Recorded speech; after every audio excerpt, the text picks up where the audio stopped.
मिल पाएगा। यदि कोई व्यक्ति 7वीं 8वीं 9वीं 10वीं करके यदि कोई लोकल में ही काम करने लग जाएगा या फिर किसी भी प्रकार की चीजों में व्यस्त हो जाएगा, वो कॉलेज में नहीं जाएगा एडमिशन लेने के लिए या नौकरी के लिए फॉर्म नहीं भरेगा, तो उसको रिजर्वेशन का लाभ कैसे मिलेगा। अब उनको छोटी सी बात ये समझनी चाहिए कि अब जब आपको क्लासिफाइड कर दिया जाएगा, रिजर्वेशन को क्लासिफाइड कर दिया जाएगा, तो आपका बच्चा तो तब भी नहीं जाएगा, लेकिन जो दूसरा ही आपका भाई जा सकता था, अब उसको जाने से रोक दिया जाएगा और उसकी सीट जो है फिर से किसी सवर्ण को दी जाएगी। आपको ऐसा ही लगता मोटा मोटी तौर पे कि कुछ चीजें लाकर वर्गीकरण हो या फिर इसका क्रीमी लेयर लाकर फिर धीरे धीरे आरक्षण को? हाँ, डेफिनेटली इसी तरीके से क्रमबद्ध तरीके से जो है चीजों को किया जाता है, ताकि क्योंकि अब एकदम से यदि कोशिश करेंगे तो जाहिर सी बात है विरोधाभास बड़े स्तर पर होगा और इतने बड़े स्तर पर होगा कि शायद वो झेल भी ना पाए, क्योंकि 2 अप्रैल जैसा आंदोलन आपको पता है कि वो जनसंख्या है तो सही ना अब भी और बढ़ी है, जबकि और युवाओं में जागरूकता बढ़ी है, तमाम चीजें बढ़ी है, घटी नहीं है। तो जब 2 अप्रैल जैसा आंदोलन अगर एक SC/ST एक्ट में जब बात हुआ था तब इतना सारी चीजें, तो ये इनको मालूम है कि यदि हमने एकदम से रिजर्वेशन को लेकर के कोई कड़ी फैसला ले लिया तो मामला बहुत गंभीर हो जाएगा। तो इसीलिए ये टुकड़ी करके कि पहले वाल्मीकियों को और फला जातियों को जो है इन जातियों से अलग कर दो, बहुजनों से अलग कर दो, उसके बाद में फिर उन लोगों के हक अधिकार खत्म किए जाएंगे, तब फिर हमारे लोगों के दिमाग में भी ये आएगा कि जब ये कल हमारे साथ नहीं था तो हम इसके साथ में क्यों जाएं, उसके हक अधिकार खत्म हो जाएंगे, फिर उसके बाद हमारी बारी आएगी, जब हमारी बारी आएगी तब वो हमारे साथ में नहीं आएंगे। तो कहीं ना कहीं इस तरीके से साजिशन लोगों को बांट करके उनको उनके अधिकारों को खत्म करने की कोशिश की जा रही है। बात करते हैं सर चुनावों की, अभी हरियाणा में चुनाव है, जम्मू कश्मीर में है और महाराष्ट्र में है। बहुजनों को अगर अपनी सत्ता स्थापित करनी है तो संख्या तो सर उतनी ही है, लेकिन वोट का क्या बंटवारा, जो अम्बेडकर राइट लोग है, आइडियोलॉजी है, उतनी संख्या के लोग हैं जो बहुजन समाज के लोगों को वोट देंगे। लेकिन जो वोटों का बंटवारा हो रहा है, जिस प्रकार से आपको भी पता होगा बसपा में हो रहा है और भी कई पार्टियों में हो रहा है, तो सत्ता स्थापित कैसे होगी?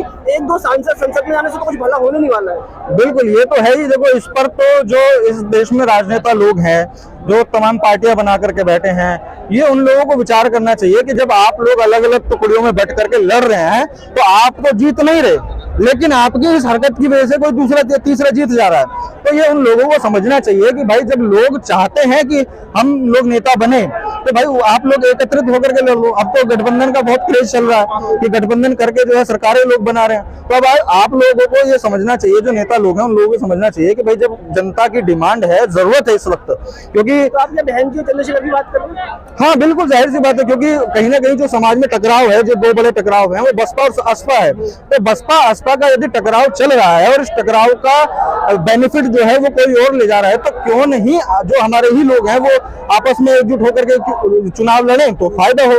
अभी जैसे गठबंधन में सरकारें बनती हैं तो तमाम तरीके के जो उनके म्यूचुअल अंडरस्टैंडिंग होती है तो उससे फैसले होते हैं। तो आप फैसला कर लेना कि भाई कितने टाइम तुमको मंत्री बनना है, कितने टाइम तुमको बनना है, लेकिन कम से कम बनो तो सही। तो ये कहीं ना कहीं समाज के जो लोग हैं, जो नेता लोग हैं, उन लोगों को विचार करने का विषय है। लेकिन राजनीति के चक्कर में समाज का बुरा हो रहा है, आपको ऐसा लगता नहीं है कि समाज के मुद्दे छुप रहे हैं ना? फिर अभी बसपा जो इतनी बड़ी पार्टी है, मतलब भारत स्तर की 3रे नंबर की सबसे बड़ी पार्टी थी, आज 0 सांसद होना। आसपा की भी बात करो, एक ही सांसद है चंद्रशेखर जी, बिल्कुल सांसद नहीं है। तो एक व्यक्ति का होने से क्या हम ये जो जंग है इतनी बड़ी वो जीत पाएंगे क्या? करेंगे नहीं, बिल्कुल इस तरीके से नहीं जीत पाएंगे। हालत बहुत ज्यादा ही खस्ता होती है, बसपा की हालत खस्ता हुई है और कांशीराम जी के जाने के बाद से बसपा का जो हाल है वो डाउनफॉल ही रहा है। मैं तो स्पष्ट कहता हूं कि भाई बहुत सारी कमियां हैं, खामियां हैं जो पार्टी के अंदर में है, जो पार्टी के संचालन करने वाले लोग हैं उनके अंदर है, जिसकी वजह से जो पार्टी का हाल है, जो स्तर है, वो 2006 के बाद से लगातार 2007 के बाद से लगातार गिरता रहा है। तो इसलिए जरूरत है कि उन लोगों को विचार करना चाहिए कि भाई या तो अगर आपको नहीं करना है तो आप घर बैठ जाओ, करना है तो ठीक से करो, लेकिन कम से कम इस कंफ्यूजन की वजह से लोगों का जो राजनीतिक ताकत है उसको तो खत्म मत होने दो। अगर करना है तो ठीक से करो, नहीं करना है तो घर बैठो। अभी हो ये रहा है कि ना तो कर रहे हैं और ना ही करने दे रहे हैं, वो वाली स्थिति कहीं ना कहीं दिखाई देती है। खुली हुई कर सकते हो, आपको जो करना है कर सकते हैं इंडिपेंडेंटली, लेकिन जिस तरह का माहौल, जो चीजें बनी हुई हैं, चली हुई हैं, कहीं ना कहीं उसको तोड़ने के लिए जरूरत है उन लोगों को बैकफुट पे जाने की। भाई या तो वो हमको बोलने की भाई ठीक है तुम करो या फिर जो है उनको खुद पूरी ताकत के साथ में निकल करके करने की जरूरत है। आप इतनी सी बात समझिए कि राजनीतिक ताकत, सत्ता कांशी राम जी ने उस वक्त ली है जिस वक्त हमारे लोगों के पास न साधन थे न संसाधन थे। साइकिल पर घूम घूम कर जो है उन्होंने सत्ता परिवर्तन किया है और इतना बड़ा मुकाम जो हासिल किया था। आज बहुजन पास के पास में संसाधन भी है, संसाधन भी है और तमाम ऐसी चीजें हैं जिनका उपयोग करके एक बहुत शक्तिशाली जो प्रभाव है वो बनाया जा सकता है राजनीति के अंदर। लेकिन उसके बावजूद भी नहीं बन रहा है, वो इसीलिए क्योंकि अड़चने लोग लगाने में लगे हुए हैं, ना खुद निकल करके आना चाहते हैं ना दूसरे को निकलने देना चाहते हैं। तो जब तक ये मानसिकता ये लोग नहीं बदलेंगे भैया बड़ा मुश्किल है राजनीतिक उभार होना। वर्गीकरण का फैसला है, आपको ऐसा लगता नहीं इसके पीछे कोलिजन जो सिस्टम है, कोलिजन सिस्टम इसका बहुत बड़ा हाथ है? अगर कोलिजन सिस्टम नहीं रहता और उसमें संख्या के अनुपात हमारे जजेस रहते, क्योंकि एक ही साथ में एक ही दलित जज थे जिनका नाम गवई था, उन्होंने भी इसके मतलब समर्थन में फैसला दिया है। तो अगर संख्या का अनुपात हमारे लोग रहते तो ये ऐसे फैसले आते ही नहीं। हाँ, तो जाहिर सी बात है कोलिजन सिस्टम यही तो है कि भाई हम जिसको चाहेंगे हम उसको लेकर के आएंगे। और जब जात पात इस देश में है तो जाहिर सी बात है हर आदमी प्रयास ये करता है पहला कि भाई मेरी जात का व्यक्ति ही जो है वो ऊपर आए। तो ये सिस्टम चला आ रहा है, तो इन्हें कोलिजियम पे तो विचार करने का जरूरत नहीं दिखा कि हाँ भाई कोलिजियम सिस्टम पे विचार करना चाहिए या ऐसी चीजें।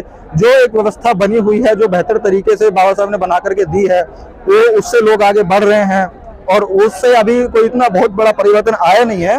लेकिन उससे पहले ही जो है ये लोग उसमें वर्गीकरण, क्लासिफिकेशन और क्रीमी लेयर न जाने क्या क्या चीजों को ऐड करने में। आखिरी सवाल कि आपको क्या लगता है ये सारी जो चीजें हमारे साथ हो रही बहुजन समाज के साथ, ये राजनीतिक रूप से सही होगी या सामाजिक परिवर्तन आने से सही होगी? इसमें दोनों की जरूरत पड़ेगी, क्योंकि वो कहते हैं कहावत है कि लुक्कम के आगे बक्कम नहीं चलती। तो यानी कि हम बोल लें वो एक हमारी सामाजिक लड़ाई है, लेकिन हम उसको कलम से स्थापित कर दे वो हमारी राजनीतिक लड़ाई है। तो हमको दोनों ही चीजों को बराबर मेंटेन करके चलना पड़ेगा। बराबर मेंटेन होकर के चलेंगी उससे ये होगा कि कभी जो राजनीतिक व्यक्ति है वो अपना आलसी नहीं बनेगा, वो निठल्ला नहीं बनेगा। उसको सवाल करने के लिए सामाजिक लोग हैं जो सवाल करेंगे। तो जब सामाजिक और राजनीतिक दोनों का बैलेंस जो बराबर बन करके चलेगा तब बहुजन समाज बहुत मजबूती के साथ में आगे खड़ा होकर चलेगा। धन्यवाद। जी बहुत बहुत।